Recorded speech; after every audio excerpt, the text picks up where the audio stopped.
Hey everyone, Pastor George here. This is going to be a quick video because there are a bunch of workmen downstairs that have been drilling kind of nonstop since 8:30. So I got a few minutes though, I think, and so I'm going to try and record this video. So the second response video that I wanted to make was to Art, who for whatever reason wanted me to talk about The Wizard of Oz. And so I'll talk about The Wizard of Oz for you. The Wizard of Oz was originally a book written in 1900 by some guy, can't remember, but it ended up becoming a movie, which is how we all know it today, and it's really important, and yada yada yada. Probably the best thing. I actually think it's a pretty basic story because obviously it's written for children. It's a children's book.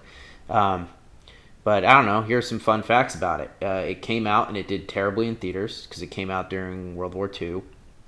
But it was one of the first movies to use color to any large amount, so that's kind of cool.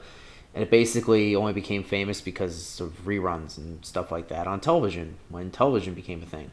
So, and now it's been so cemented that you can't graduate from grade school in America without seeing it because it's like the go-to movie, or at least it was for me, with Charlie and the Chocolate Factory, of like giving it to, the teacher doesn't know what to do, so they throw in Wizard of Oz or they throw in Charlie and the Chocolate Factory.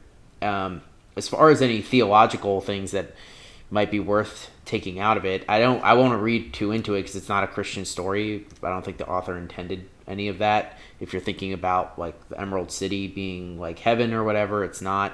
Was a progressive book, so it's supposed to be Washington D.C. and Dorothy is supposed to be like a representation of the Midwest going to Washington and demanding these changes that will bring better things to her people. So, but as far as theological things, I guess the most you can do is talk about the virtues that it holds to be important, right? The fact that, we should want to be thinking like the scarecrow, right? We should want courage like the lion, and we want heart like the Tin Man.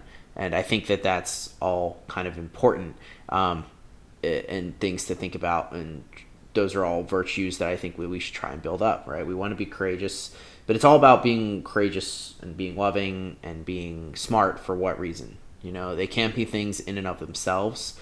We have to have a higher purpose than that. And I guess that's kind of a failing of the story because they kind of just want those things to be more human, right?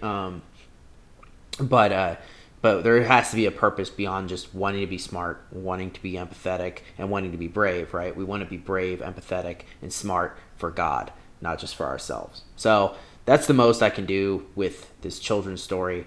I guess another thing is the Munchkin didn't hang himself. I know that's like a common belief in the background of the whatever scene, but that's an urban myth. So there you go.